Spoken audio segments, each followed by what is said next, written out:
ओम स्थापकाय च धर्मस्य सर्वधर्मस्वरूपिणे अवतार वरिष्ठाय रामकृष्णाय ते नमः। जननीं शारदां देवीं रामकृष्णं जगद्गुरुं पादपद्मे तयो श्रित्वा प्रणमामि मुहुर्मुहुः। नमः श्री अतिराजाय विवेकानंदसूरये सच्चित्सुखस्वरूपाय स्वामिने तापहारिणे। আমরা মহাপুরুষ মহারাজের শিবানন্দবাণীর পাঠ আর আলোচনা আরও এগিয়ে নিয়ে যাব। সকাল বেলুড় মঠ 7ই আগস্ট 1929, প্রায় সকাল 7টা 7:30। মহাপুরুষই এখন একটু মেসেজ করাইবেন, সেই জন্যে শুইতে যাইতেছেন। এমন সময় জনৈক সন্ন্যাসী আসিয়া প্রণাম করিয়া জিজ্ঞাসা করিলেন, কাল রাত্রে ঘুম হয়েছিল কি মহারাজ? মহারাজ, হ্যাঁ, রাত্রে ঘুম মন্দ হয়নি। শরীর কেমন? মহারাজ হাসিতে হাসিতে, जब तक राम नाम लेता है तब तक तो अच्छा ही है। তারপর একটু গম্ভীরভাবে বলিলেন, শরীর মোটের উপর ভালো নয়, দিন দিন ক্ষীণ হয়ে আসছে। তবে তার ইচ্ছা যতদিন রাখবার ততদিনই থাকবে। তার প্রয়োজন হয়তো এই ভাঙা হাড়িতেও কাজ চালিয়ে নিতে পারেন। তার ইচ্ছায় সবই সম্ভব এবং চালিয়ে নিচ্ছেন। এই ভাঙা শরীর দিয়ে এখনও কাজ করিয়ে নিচ্ছেন। এ দেখো না, চলতে ফিরতে তো পারি নে, তবু তার ইচ্ছায় এ দেহের দ্বারা কাজ তো হয়ে যাচ্ছে। কি সুন্দর ভাব দেখুন! সম্পূর্ণ ঠাকুরের উপরে সমর্পিত মন, শরীর, প্রাণ সব কিছু। উনি ইচ্ছা করলেই এই শরীর দিয়েও কাজ করিয়ে নেবেন, করিয়ে নিচ্ছেনও। একেবারে আমি বলে কিছুই বোধ নেই, সব তার, শরীরও তার। তার ইচ্ছা হলে কাজ করাবেন, না হলে শরীর চলে যাবে। সবটার জন্যে প্রস্তুত, থাকার ইচ্ছা নেই, যাওয়ার ইচ্ছা নেই। যেমন প্রভু করাবেন তেমনি করব। সন্ন্যাসী, নিশ্চয়ই মহারাজ, আপনাদের দেহ যতদিন থাকে ততই আমাদের কল্যাণ, জগতের কল্যাণ। আর ঠিক ঠিক কাজ তো আপনাদের দ্বারাই সম্ভব। আপনাদের এক কথায় যে কাজ হবে, আমাদের শত চেষ্টায় তা হবে না। মহারাজ, সবই তার ইচ্ছা। তিনি দয়া করে যাকে দিয়ে যতটুকু কাজ করিয়ে নেবেন ততটুকুই।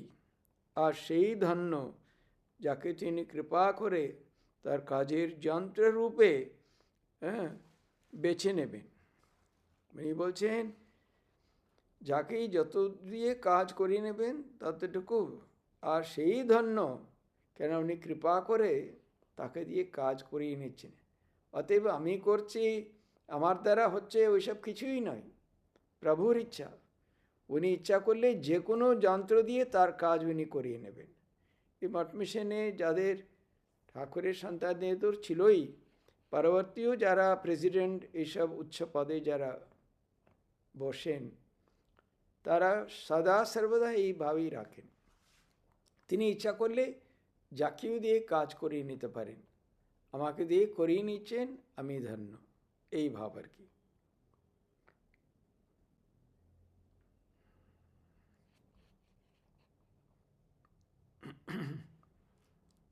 তিনি স্বয়ং ভগবান যুগাবতার হয়ে এসেছেন যুগধর্ম সংস্থাপনের জন্য।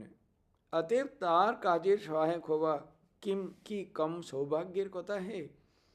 ঠাকুরের কি বিশাল ভাব, তা সাধারণ মানব কি বুঝবে? এই 14 পুয়া শরীরের মধ্যে যে কি বস্তু ছিল, কি মহাশক্তি না খেলা করত, তা তিনি নিজে কৃপা করে না বোঝালে কার সাধ্য যে বুঝবে? কে তোমারে জানতে পারে, তুমি না জানালে পরে, বেদ বেদান্ত পাই না অন্ত, কোচে বেড়ায় অন্ধকারে। তিনি কৃপা করে না জানালে ওই 14 পুয়া শরীর কি মহাশক্তি ছিল, কি খেলা করত, উনি নিজেই জানিয়েছিলেন।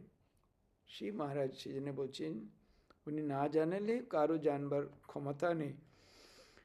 তিনি কৃপা করে বোঝালে সবই সম্ভব, নাহলে কি করে তাকে বুঝবই। দেখতে তো সাধারণ মানুষের মতো, খাচ্ছেন, শুচ্ছেন, বেড়াচ্ছেন, শৌচাদি করছেন, কিন্তু তারই ভিতরে যে এত কাণ্ড, তা কী করে লোককে বুঝবে বলো। তার বিশাল শক্তির খেলা যতদিন যাবে ততই লোকে দেখতে পাবে।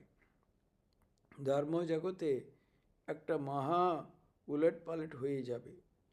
সেই সব ঠাকুর কৃপা করে কত যে দেখে দিচ্ছেন, তার কাকে বলবো। ঠাকুর যে থাকার সময় তো হতোই, পরবর্তীকালেও যে তার সন্তানরা, বিশেষ করে যে সন্ন্যাসীরা, তারা অনেক কিছু জানতে পারতো ঠাকুরের, কীভাবে উনি কী কৃপা করছেন, তার কী ইচ্ছা, সব কিছু ওরা স্পষ্ট জানতে পারত। কাকেই বা বলি, আর কেউই বা ওইসব বুঝবে। তিনি কত কি জানিয়ে দিচ্ছেন, তার বিষয়ে কত কথা যে প্রাণের ভেতর বুকে হাত দিয়ে দেখাইয়া গজগজ করছে, কাউকে তো তা বলবার জো নেই। কেননা ওইসব সাধারণ মানুষ কি করে বুঝবে। তারা ওরাই বলছেন একটা জায়গায়, ওইরকম একটা মহাপুরুষের সান্নিধ্যে না করলে আমরাও কি বুঝতে পারতাম এইসব সম্ভব। উনি নিজেই করে দেখিয়েছেন, এদের প্রত্যক্ষ অনুভব ছিল বলেই এরা সব বুঝতে পেরলো আর কি। কেউ এসব বুঝতে পারবে না, তোমাদেরও বলতে পারিনি, এমনকি তোমরাও এসব বুঝতে পারবে না। মহারাজ স্বামী ব্রহ্মানন্দ ছিলেন, তার কাছে প্রাণ খুলে ওইসব কথা বলতুম, বলে প্রাণটা খোলসা হতো। না মহারাজও এরকম ছিলেন, তারা পরস্পর এসব কথা বিনিময় করত, তিনিও আনন্দে পেতেন, আমারও আনন্দ হতো। এইসব অতি গুহ্য কথা, তার সঙ্গে নিরিবিলিতে কত সব কথা হয়েছে। তিনিও অনেক সময় নিজের অনেক কথা বলতেন, এখন তো আর তা হবার জো নেই। এখন সেই সব অনুভূতি, সেই সব কথা প্রাণের ভিতরেই রয়ে যাচ্ছে, বলবার লোকই পায়নি। সবই তাই, কেননা সাধারণ মানুষরা বুঝতে পারবে না। কারো যদি বিশেষ আধ্যাত্মিক অনুভূতি হয়ে থাকে, তারা হয়তো বুঝতে পারে। কেননা এই যে সাধনার পথে যারা খুব এগিয়েছে, তারা বুঝতে পারবে। অন্যরা এগুলো কি এসব বলবে নানান কথা, ওরা তো বুঝতেই পারবে না।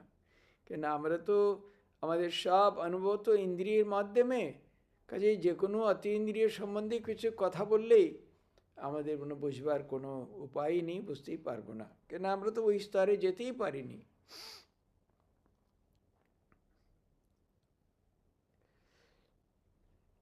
সবই তার ইচ্ছা।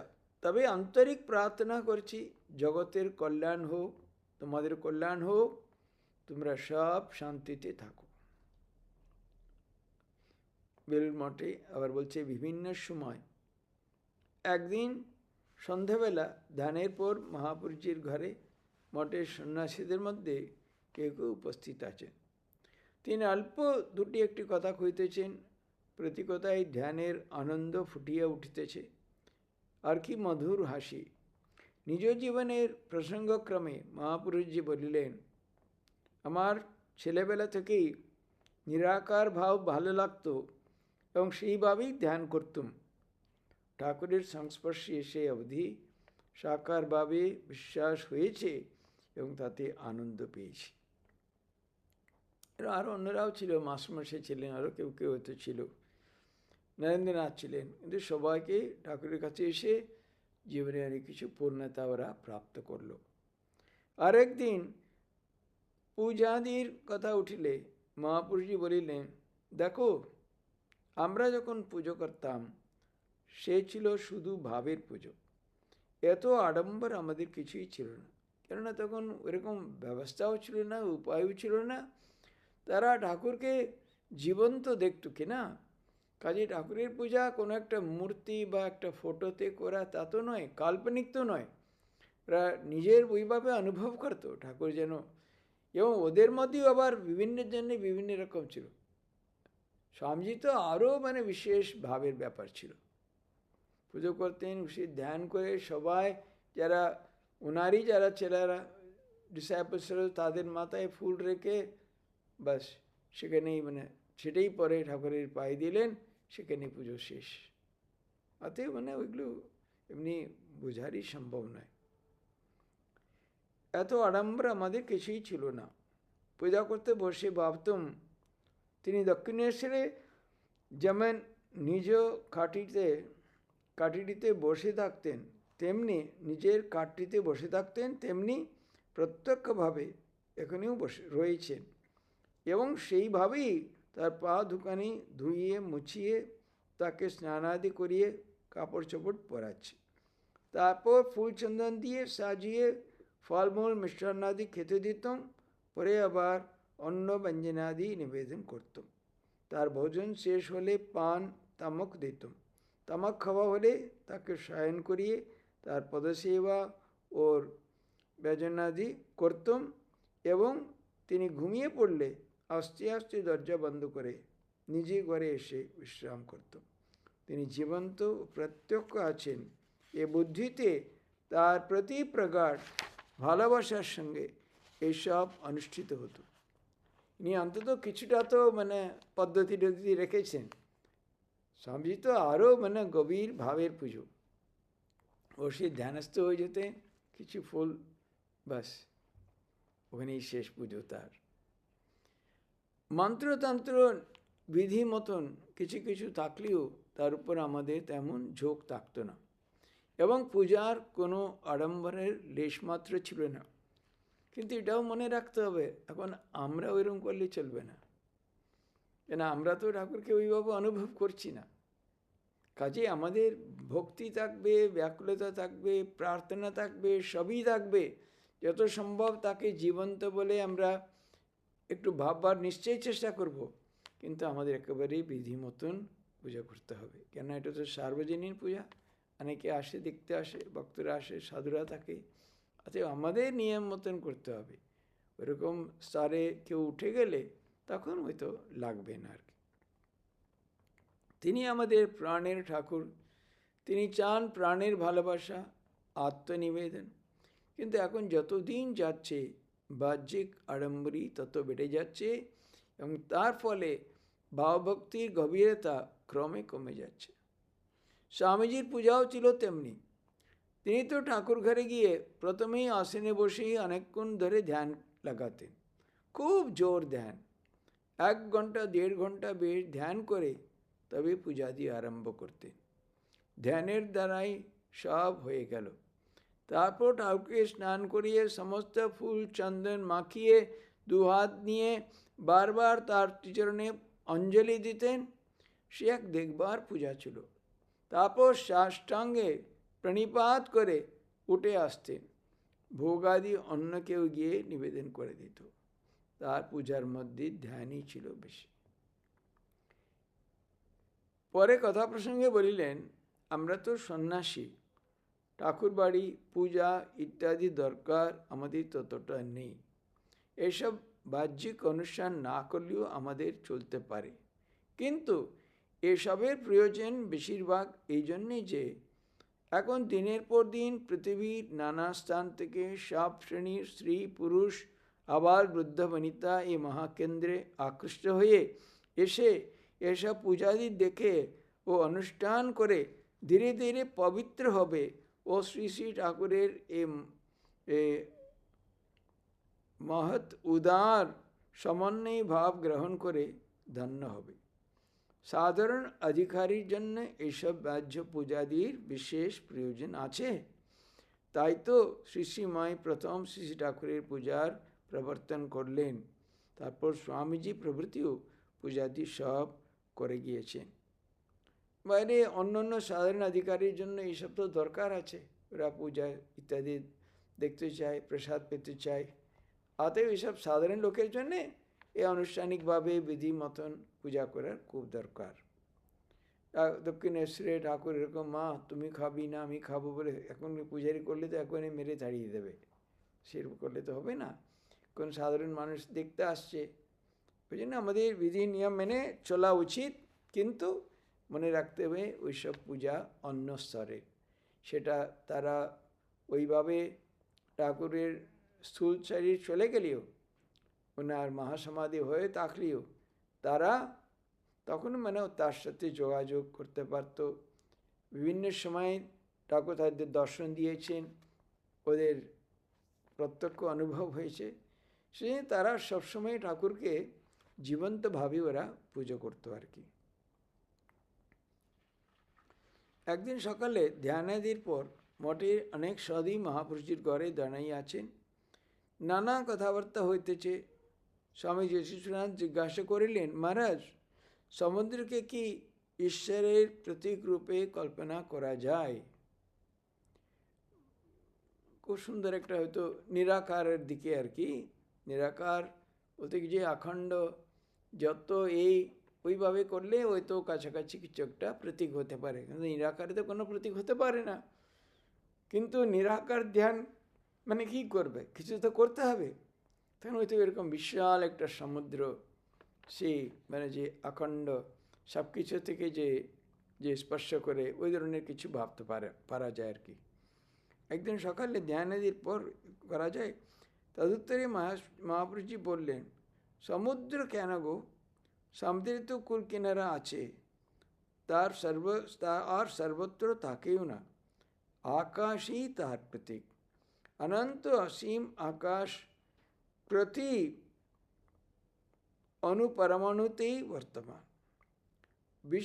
বিশ্বেশ্বর ভিতর বার সবই আকাশ দ্বারা পরিব্যাপ্ত। আবার বাইরে বিশ্বেশ্বর যেদিকে চাই দেখতে পাই এই আকাশ। আবার বাইরে বিশ্বের যেদিকে চাই দেখতে পাই এই আকাশ। কাজেই উনি বলেন, সমুদ্র তো তার সীমা আছে, এ কুল ওই কুল দেখতে পাওয়া যায়, আর সর্বত্র নেই, অনেক জায়গায় সমুদ্র পৃথিবীতেও নেই। আকাশ হচ্ছে সবচেয়ে বড় যে ওই ধরনের প্রতীক। কেন ঈশ্বরকে আমরা সর্বত্র বিরাজমান আমরা কল্পনা করি, সর্বত্র উনি আছেন, সর্বব্যাপী। ওইভাবে ভাবতে গেলে আকাশ, যেখানে তুমি দেখবে আকাশ ছাড়া তো কোনো জায়গাই নেই। দূরে, অতি দূরে, অনন্তে কত শত সৌর জগৎ সূর্যের চেয়েও শতগুণ বড়। কত শত নক্ষত্র গগন সমুদ্রে ক্ষুদ্র বুদ্বুদের মতন উঠছে, থাকছে, আবার তাতেই বিলীন হচ্ছে। তেমনি ঈশ্বরেও অনন্ত বিশ্বের উৎপত্তি, স্থিতি, লয় অনিমিত বা প্রতীত হয়। আর তিনি অনন্ত নাম রূপ প্রকাশ করে প্রত্যেকের ভেতরে এক অদ্বয় অখণ্ডভাবে অনুপ্রবিষ্ট রয়েছেন। তৎ সৃষ্টা তদেব অনুপ্রাবিশতে। তিনি বিশ্বে প্রকাশিত করে তারই মধ্যে অনুপ্রবিষ্ট হলেন। ওই যে আকাশকে এইভাবে ওই জন্যে কল্পনা করা। সর্বব্যাপারী ভগবান তো ঈশ্বর, সব জায়গায় উনি উপস্থিত, উনি সৃষ্টি করেছেন, ওনারই ওখানেই উৎপত্তি, স্থিতি, লয় সব কিছু হয়। কাজে উপনিষদ থেকে বলছেন, তা সৃষ্টা তদেব অনুপ্রাবিশতে, সৃষ্টি করে ওখানে উনি প্রবেশ করলেন আর কি। একদিন মহাপুরুষ মহারাজকে নির্জনে পাইয়া জনৈক সন্ন্যাসী সকাতরে বলিলেন, মহারাজ, দিন দিন শরীর তো অপটু হয়ে যাচ্ছে, আগের মতো সাধন ভোজন করতে পারছি না, তাই ভয় হচ্ছে কি হবে। সত্যি মানে সাধনশীল সাধু হয়তো ভাবছে, এখন তো আগের মতো না, তো সাধন ভোজন করতে পারছি না, বয়স বেড়ে যাচ্ছে, কি হবে।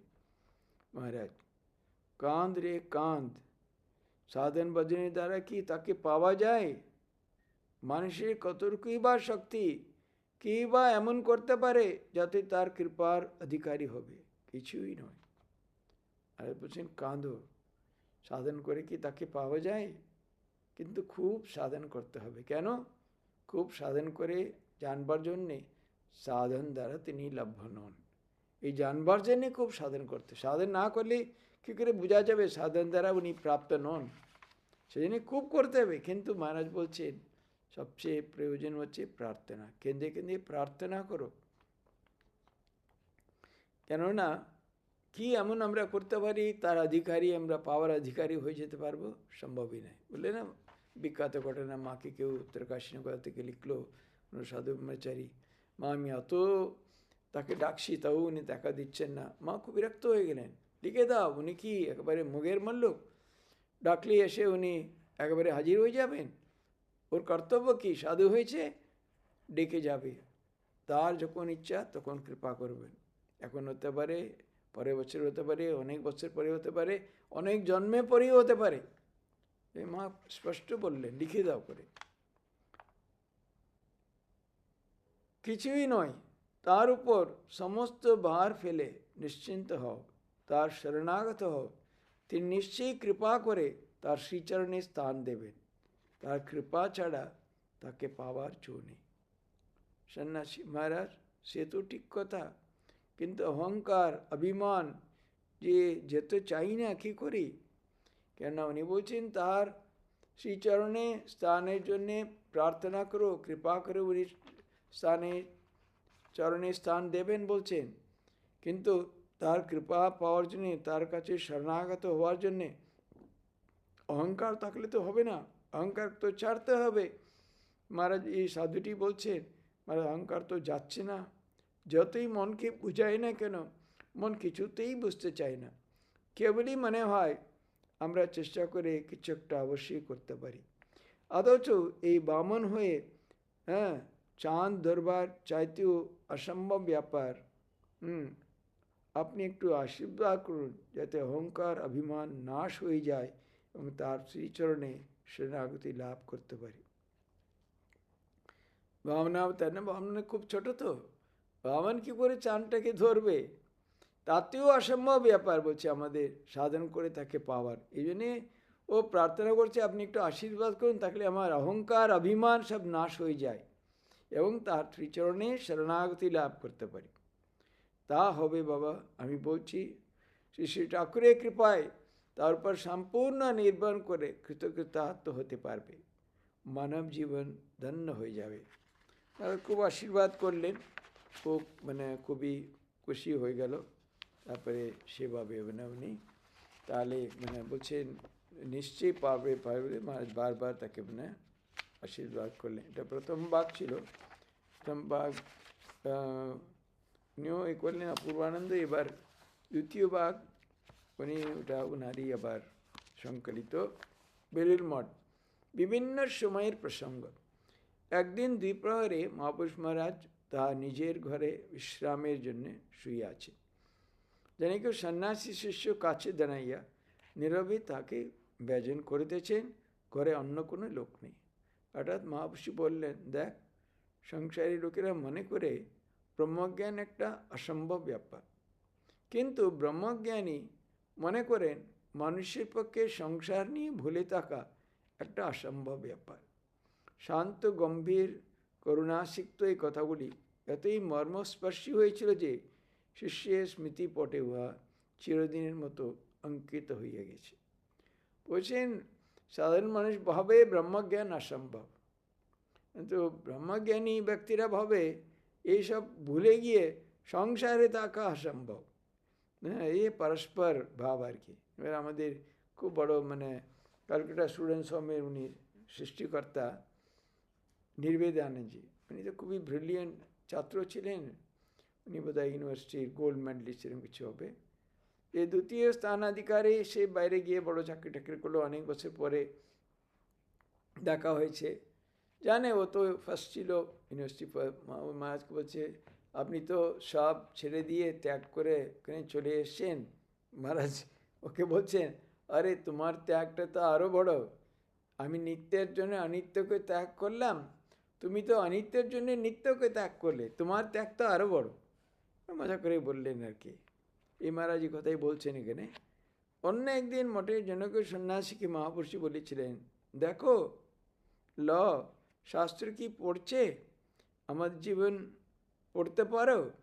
আমাদের জীবনই উপনিষদ, এর মধ্যে শাস্ত্রে মর্মে দেখতে পাবে। দেখো একটু শাস্ত্র পড়ে হয়তো ওই সাধুটি একটু মনে হলো আমি খুব শাস্ত্রজ্ঞ। তো মহারাজ বলছেন আমাদের জীবন কি পড়তে পারো?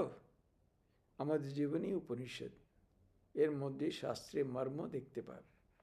কেননা শাস্ত্রে যে লেখা কথাগুলো ওইরকম জীবন্ত উদাহরণ না পেলে মানুষের বিশ্বাস হবে কি করে? শাস্ত্রের থেকে একটা বিশ্বাস তো আছেই, যারা শাস্ত্রকে বিশ্বাস করে, কিন্তু সেগুলো জ্বলন্ত হবে তখন সামনে ওরকম যে উদাহরণ পাওয়া যায়। মহারাজ পরিষ্কার করে বলছেন, উপনিষদ কি? আমাদের জীবনটাই উপনিষদ। মানে কত বড় কথা!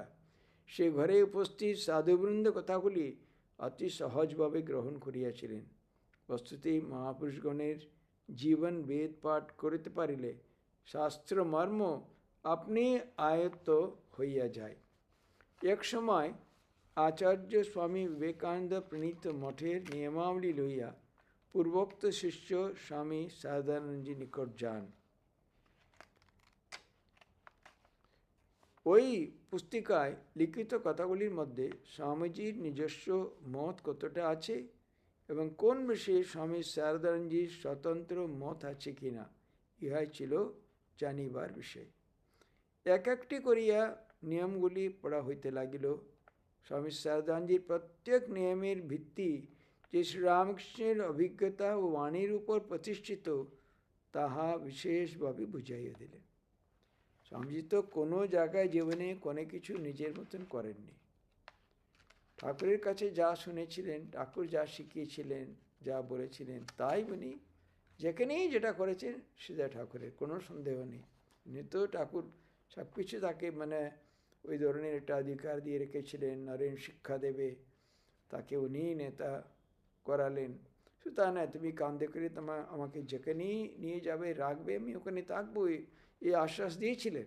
অতএব যখন মঠ, যখন মিশন যখন স্থাপনা হলো 1897 সালে মে 1 তারিখ, তখন অনেক বাগ বিতণ্ডা হলো, অনেকেই মানে বুঝতে পারেনি, যোগানন্দজি বগেরা ওরা খুবই তাকে মানে করেছিলেন, বিরুদ্ধে রুখে দাঁড়িয়েছিলেন। শেষে স্বামীজি বললেন, আমি কোনো কিছু নিজের মতন আমি কোনোটাই বলিনি, কোনোটাই লিখিনি, যা আমি করছি সব ঠাকুর যেমন বলেছেন তেমনি। তাতে আমাদের জানা উচিত, এই মঠ মিশন স্বামীজির নিয়মাবলী অনুযায়ী যদি চলে, ঠিক ঠাকুর যেরকম নির্দেশ দিয়েছেন সেইভাবেই চলছে, আমরা পরিষ্কারভাবে আমরা জানতে পারি, সেটা আমরা নিশ্চিন্ত থাকতে পারি। কেননা ঠাকুর তো নিজেই সংগঠন করা এসব কথা বলেননি, অন্তত প্রকাশ্যে আমরা কিছু পাই না, কিন্তু স্বামীজিকে উনি সব কিছু বলেছিলেন কী করতে হবে না করতে হবে। কাজে সমস্ত কিছু ঠাকুরের নির্দেশ অনুযায়ী চলছে, এটা আমরা নিশ্চিন্ত থাকতে পারি। পরিশেষে তিনি বললেন যে তাহা নিজের ওই বিষয়ে ব্যক্তিগত কোনো স্বতন্ত্র মত নেই এবং শিষ্যকে তাহার প্রশ্ন লইয়া মহাপুরুষের কাছে উপস্থিত হইতে আদেশ করিলেন। শিষ্য মহাপুরুষের নিকট গিয়া প্রশ্নটি করিবা মাত্র তিনি এক কথায় যেন স্বামী সারদানন্দের মীমাংসার অনুবৃত্তি করিয়া বললেন যে ঠাকুর হচ্ছেন বেদ আর স্বামীজি তার ভাষ্য, এদের বাইরে আমাদের কোনো কথাই নেই। ওরা সব স্বামীজিকে এত মানত, মানে বেদ ঠাকুর হলে তার ব্যাখ্যা ভাষ্য হচ্ছে স্বামীজি। শ্রীরামকৃষ্ণ মিশনের যে প্রতিষ্ঠানটি কাজে শিষ্য নিযুক্ত ছিলেন, তথা হইতে অন্যত্র যাইবার ইচ্ছা তাহার কয়েকবার হইয়াছিল। প্রতিবারই নানানভাবে আশ্বাস আর উৎসাহ দিয়া মহাপুরুষ মহারাজ তাকে নিরস্ত করিয়াছিলেন। শেষবার যখন তাহার অনুমতি প্রার্থনা করা হয়, তখন তিনি সকরুণ স্বরে শিষ্যের হৃদয়ের তন্ত্রীতে আঘাত করিয়া বলিয়াছিলেন, দেখো, প্রতিষ্ঠানটির দ্বারা বহু লোকের কল্যাণ হবে, আর ওখানে থাকার জন্য যদি তোমার ক্ষতি হয় তা আর কিছু নয়, হয়তো তোমার আবিষ্য লাভের কিছু দেরি হতে পারে, দেরি অবশ্য হবে না, কিন্তু যদি বা হয়, তুমি কি এতগুলি লোকের কল্যাণের জন্যে এইটুকু স্যাক্রিফাইস, ত্যাগ স্বীকার করতে পারবে না? বাবা কি সুন্দর মহারাজ বোঝাচ্ছেন। এই প্রতিষ্ঠানে অনেকে হয়তো এই প্রতিষ্ঠানের কাজে আমরা যেরকম একেবারে প্রচণ্ডভাবে জব ধ্যান করার ইচ্ছা, এই করার ইচ্ছা, পারি না এরকম মনে করে, করলে একটু হয়তো মনের চঞ্চলতা আসে, লোকের সঙ্গে মেলামেশে করলে, কাজ করলে হতেই পারে। কিন্তু স্বামীজি তো পরিষ্কার করে বলেছেন, সঙ্ঘ ঠাকুরের শরীর, যে সঙ্গের সঙ্গে আমরা যা করি না কেন ঠাকুরের সেবা করে, সেটা বারবার আমাদের মনে রাখতে হবে। এবং মহাপুরুষ মা বলছেন, দেখো এই প্রতিষ্ঠান কত লোকের উপকার হয়, এই জন্যই তোমার অবিশ্ব লাভের জন্য, তোমার বস্তু লাভের জন্য, তোমার একেবারেই আলটিমেট রিয়েলাইজেশনের কী হতে পারে, হয়তো একটু দেরি হতে পারে, বলছেন তাও হবে না, আমি বলে দিচ্ছি, যদি বা হয় একটু দেরি, কি এতগুলো লোকের কল্যাণে তুমি একটুখানি এটা ত্যাগ করতে পারো না। খুব সুন্দর হৃদয়স্পর্শী কথাই মহারাজকে বলছেন আর কি। 1916 খ্রিস্টাব্দে মহাপুরুষ মহারাজ যখন কাশীতে ছিলেন, সেই সময় একদিন কথা প্রসঙ্গে আশ্রমস্থ সাধুদের বলেন, সাধন ভজন নিয়ে কারো বড়াই করতে নেই, যদি তোমার নির্বিকল্প সমাধি লাভ হয় তাতেই বা কি, তুমি যা ছিলে আবার তাই হবে, এতে এত অহংকার করবার কী আছে। কি অদ্ভুত নিরভিমান ও আধ্যাত্মিক শক্তির পরিচয় এই সরল কথা কয়েকটির মধ্যে নিহিত রহিয়াছে। সাধন ভজন আমি বেশি করেছি, এই পেয়েছি সে পেয়েছি, এসব বাড়াবাড়ি কখনো করতে নেই বলছে। তোমার কি হয়েছে, বাস নির্বিকল্প সমাধি লাভ হোক না কেন, তুমি যাই ছিলে তাই হবে, কি হয়ে গেল তোমার, এত বলার কি আছে। তিনি অহংকার একেবারে নিরভিমান হওয়ার, একদম আধ্যাত্মিক শক্তির পরিচয় ওইভাবে করতে নেই, সরল কথা মহারাজ খুব দারুণভাবে বলছেন আর কি। বেলুর মাঠে অবস্থানকালে মহাপুরুষ একদিন বললেন, আমরা তখন স্বামীজির সঙ্গে আলমোড়ায় আছি, একজন ভক্ত, আমরা থট রিডিং জানি কি না জিজ্ঞাসা করলে স্বামীজি আমাকে ডেকে কী করে তা করতে হয় শিখিয়ে দিলেন, মানে মনের কথা কি বলে দিতে পারো কি না।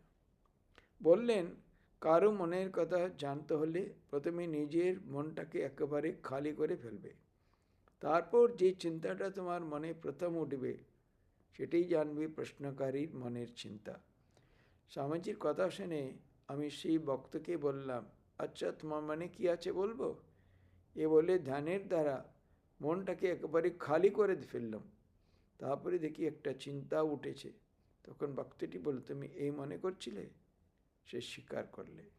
মানে দেখুন কত স্বামীজির কত ক্ষমতা, মানে মহাপুরুষ মাকে শিখিয়ে দিলেন কী করে মানে মনটাকে খালি করতে হবে, খালি করলে সামনে যে আছে তার মনে কি চিন্তা উঠলো সেটা বলে দিতে পারা যায়। 1924 খ্রিস্টাব্দে জানুয়ারি মাসে রামকৃষ্ণ মিশন বিদ্যাপীঠের প্রতিষ্ঠা করিবার জন্যে পূজনীয় মহাপুরুষ মহারাজ বহু সাধু ব্রহ্মচারী ও ভক্তগণের সহিত বৈদ্যনাথ ধামে গমন করেন এবং তথায় প্রায় 1 মাস কাল অবস্থান করেন। সেই সময় বিদ্যাপীঠের সাধু ব্রহ্মচারীগণ তাহার দিব্য সঙ্গ ও উপদেশ লাভ করিবার সুযোগ পাইয়াছিল। খুবই আনন্দে দিনগুলি কাটিতেছিল। একদিন হঠাৎ ঠান্ডা লাগায় মহাপুরুষ মহারাজের প্রবল সর্দি ও হাঁপানির আক্রমণ হয়। ওই সময় জনক সন্ন্যাসী একদিন সকালে প্রণাম করতে গিয়ে দেখলেন যে পীড়ার প্রাবল্যে তাহার কথা বলিতে বিশেষ কষ্ট হয়েছে। তথাপি তিনি হাসি মুখে জিজ্ঞাসা করলেন, কেমন আছো। নিজেই একদম কথাই বলতে পারছেন না, এত হাঁপানি, এত শ্বাসকষ্ট, তাও জিজ্ঞেস করছেন কেমন আছো। সন্ন্যাসী, আমরা তো ভালো আছি, আপনি কাল রাত্রে কেমন ছিলেন। রাত্রে অত্যন্ত কষ্ট হয়েছিল, সর্দিতে ক্রমে ক্রমে নাক বুঝে গিয়ে দম বন্ধ হওয়ার জোগাড় হলো, হাঁপও বেড়ে উঠল। বসে, কাত হয়ে, শুয়ে কোনো রকমে আরাম পেলুম না।